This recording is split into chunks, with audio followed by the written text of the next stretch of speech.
Hello students, welcome to sign India classes. और ये हमारा 6th वीडियो है of chapter 8 comparing quantities of class 8। ठीक है, इसमें हम बेसिकली दो टॉपिक्स और पढ़ने वाले हैं। अभी प्रीवियस वीडियो में हमने प्रॉफिट लॉस देखा, उसके पहले हमने परसेंटेज इंक्रीज डिक्रीज देखा। ठीक है, ये सारी चीज़ें हमने देख ली है, उस पर क्वेश्चन सॉल्व करने आता है। ठीक है, अब इस 6th वीडियो में दो टॉपिक और अच्छा रह गया है, बहुत ईजी है। पहला तो हमको पढ़ना है सेल्स टैक्स और वैल्यू एडेड टैक्स, या फिर एक जीएसटी भी आ गया है। ठीक है, गुड्स एंड सर्विस टैक्स अब आ गया है ये नया मोदी सरकार में। ठीक है, तो एक टैक्स पढ़ना है और दूसरा टॉपिक पढ़ना है हमको डिस्काउंट।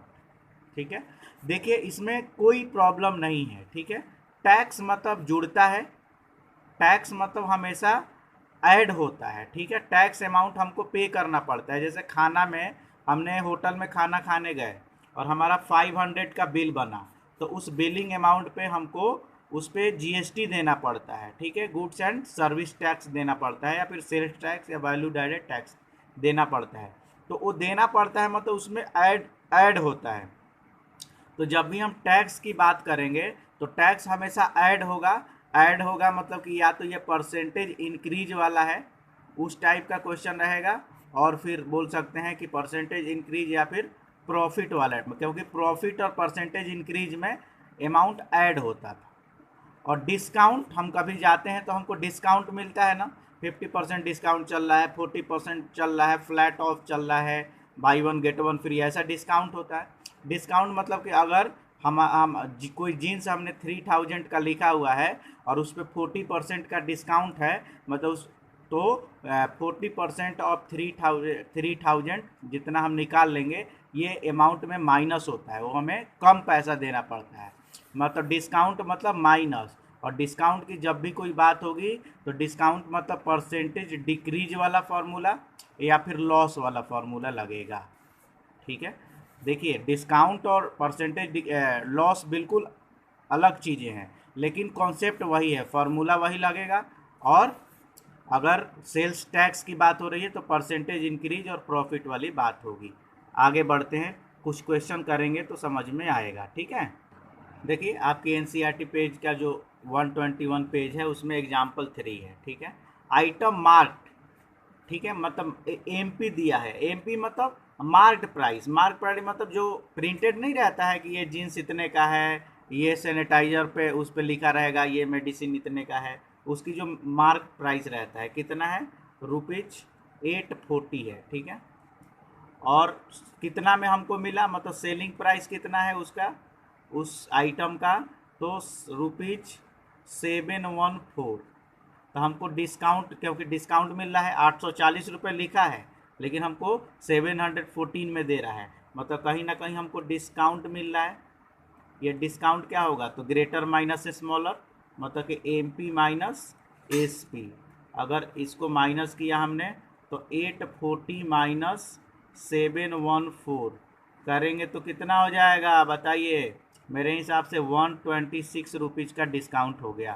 तो हमको डिस्काउंट परसेंट निकालना है, तो डिस्काउंट परसेंट निकालना है, तो डिस्काउंट कितना है 126 का।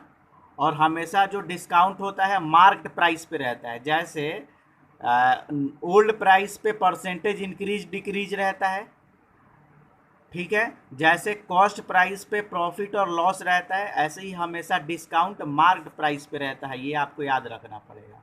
मतलब अपॉन 840 और into 100%, when you will solve this you will get 15%। 126 upon 840 into 100% को सॉल्व करोगे तो इतना बनेगा। ठीक है, तो डिस्काउंट का कॉन्सेप्ट वही लॉस वाली कहानी रहती है। ठीक है, लॉस में भी सब्सट्रैक्ट होता है ना, इसमें भी सब्सट्रैक्ट होगा, या फिर परसेंटेज डिक्रीज में।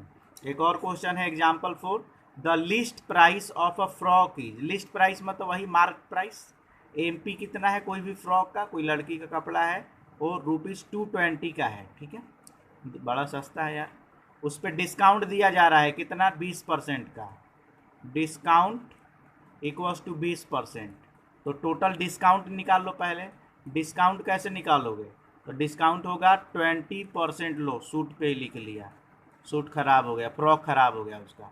20% ऑफ क्या, डिस्काउंट किस पे रहता है? हमेशा एमपी पे, मतलब 20% ऑफ 220, मतलब 20/100 इंटू 220, ये जीरो कट गया, 44 रुपये का डिस्काउंट है। ठीक है, तो कह रहा है कि वाट अमाउंट डिस्काउंट ऑन इट, तो 44 रुपये का इस पर डिस्काउंट है। और सेलिंग प्राइस निकाल लो। सेलिंग प्राइस क्या होगा? सेलिंग प्राइस मार्क प्राइस में से डिस्काउंट को हम घटा देंगे, मतलब कि 220 में से 44 को घटा देंगे, तो यू विल गेट 176, 220 माइनस 44। तो मुझे लगता है कि ये क्वेश्चन आपके लिए अब ईजी हो गए, आप कर सकते हो। और आगे बढ़ते हैं। अब ये देखिए ट्राई दीज का क्वेश्चन है, ये कर सकते हो। 120% डिस्काउंट दिया है, ठीक है, और सेलिंग प्राइस निकालना है, मार्क प्राइस इतना है, तो ऊपर टाइप का है तीनों क्वेश्चन। ये शूज के मार्क प्राइस 750 है, डिस्काउंट दिया है, सेलिंग प्राइस निकालोगे। ये दोनों तीनों क्वेश्चन ट्राई करना, ट्राई दीज के, मुझे लगता है कि आपको समझ में आएगा। लेकिन यहाँ पे देखिए सेलिंग प्राइस दिया है और डिस्काउंट दिया है, तो मार्क प्राइस निकालना है। तो पहले हम मार्क प्राइस को क्या ले लेंगे? एक्स, क्योंकि डिस्काउंट एक्स पे ही होता है, मार्क प्राइस पे होता है, मतलब कि यहाँ पे सीपी निकालना है। आप कर सकते हो, क्वेश्चंस को देखिएगा आप, यू कैन डू इट। आपका कॉन्सेप्ट क्लियर है, फिर भी नहीं समझ में आएगा तो आई विल टेल यू, इसके सॉल्यूशन चाहिए, ट्राई दीज के। आगे बढ़ते हैं, ठीक है। अब एग्जाम्पल 5 देख लीजिए। एग्जाम्पल 5 में क्या है भाई? बहुत ईजी है। क्यों? क्योंकि प्रॉफिट लॉस आपको आता ही है। देखिए एक सोहन नाम का लड़का है, उसने एक सेकेंड हैंड रेफ्रिजरेटर खरीदा 2500 में, मतलब कि उसको कितना कॉस्ट प्राइस पड़ा?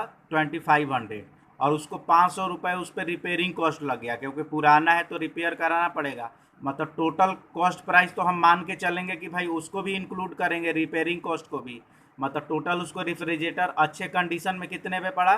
2500 का तो लिया, 2500 का 500 खर्च किया, मतलब उसका टोटल सीपी हो गया 3000।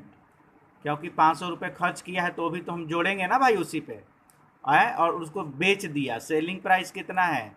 3300 में उसने बेच दिया।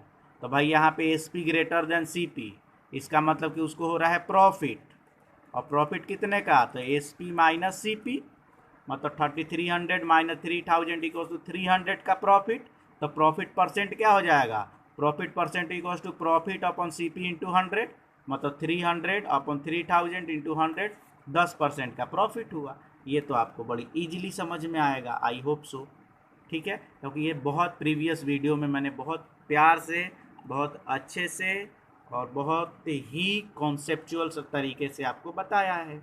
आगे बढ़ते हैं। अब आ गया एग्जाम्पल 6। क्या आ गया? एग्जाम्पल 6। एक शॉप कीपर है, 200 बल्ब खरीद रहा है 10 रुपीज़ ईच का, मतलब टोटल कॉस्ट प्राइस क्या होगा? 200 बल्ब और एक का दाम 10 रुपये, मतलब कि टोटल 2000 रुपये में उसने बल्ब खरीदा।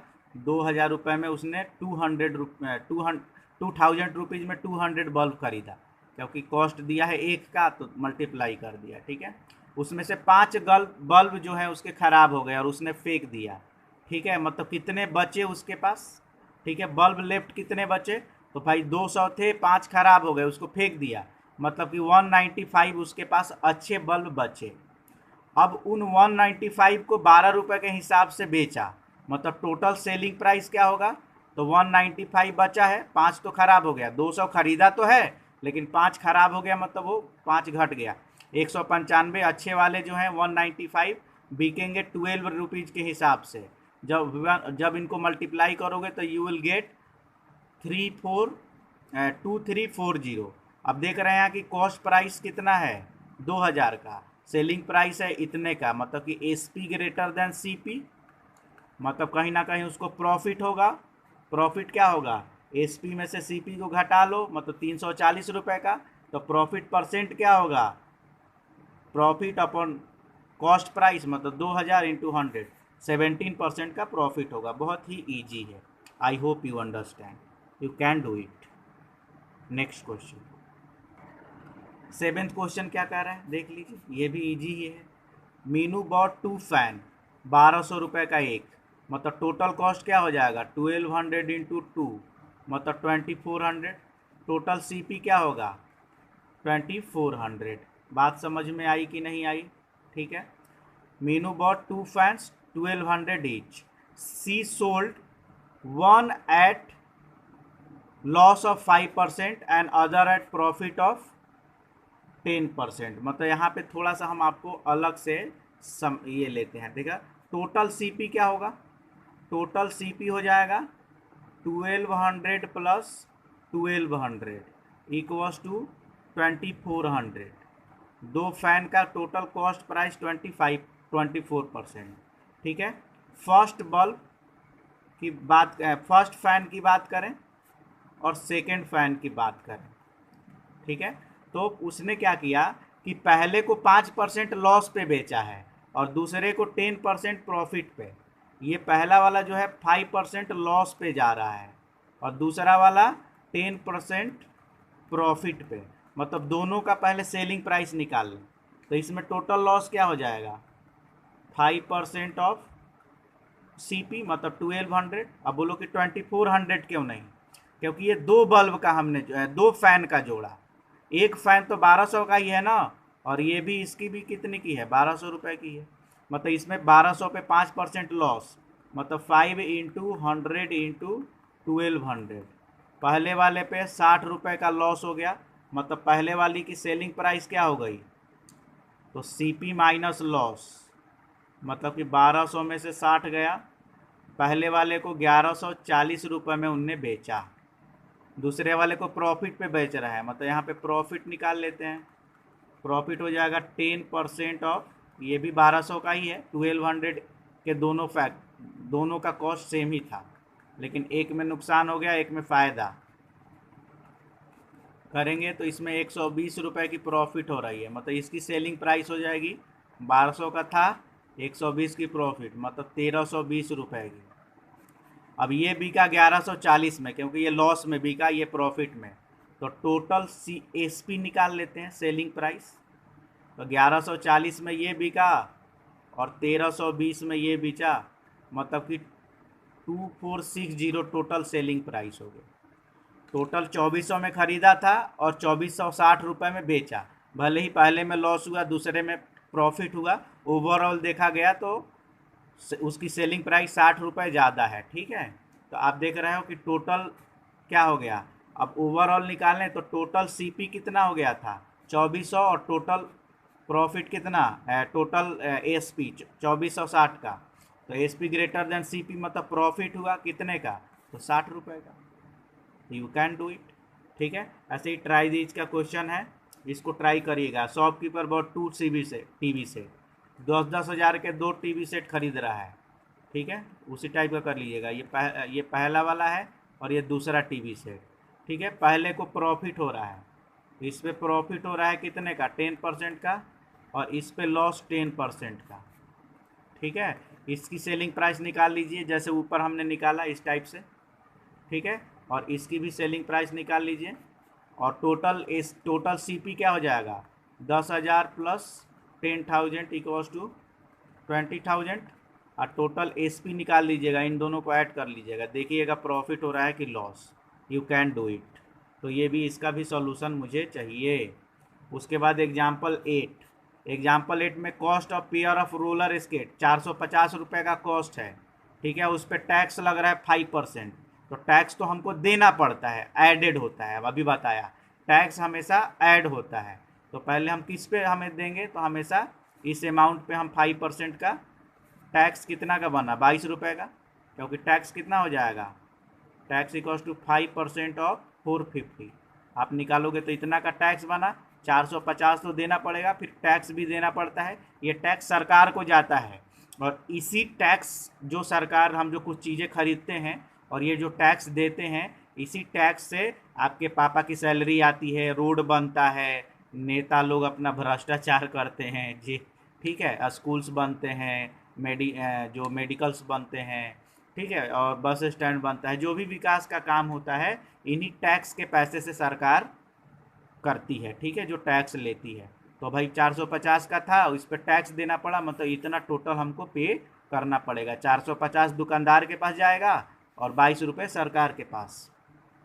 ये होता है टैक्स, ठीक है। दूसरा क्वेश्चन में भी ऐसे टैक्स वाला ही है, 9th वाला, ठीक है, वैल्यू एडेड टैक्स में, ठीक है। बॉट एयर कूलर 3300 रुपये में उसने खरीदा, लेकिन इंक्लूडिंग टैक्स, मतलब इसमें टैक्स जो है ना इंक्लूडिंग है, मतलब कि इसमें 3300 रुपये में टैक्स भी है।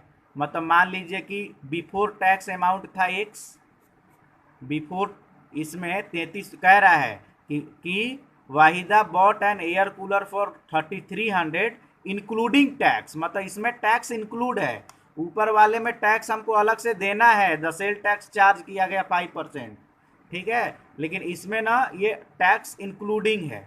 मतलब हमने मान लिया कि बिना टैक्स का the air cooler before tax was 100 rupees का था, इस पर हम टैक्स मतलब कि इस पर टोटल टैक्स कितना देना पड़ेगा, मतलब 10% ऑफ एक्स, मतलब ये हो जाएगा 10/100 इंटू एक्स, एक्स बाई 10 का 100 रुपये का था, और इस पर x/10 का टैक्स दिया, तब हमको टोटल कितने पड़ा 3300 का।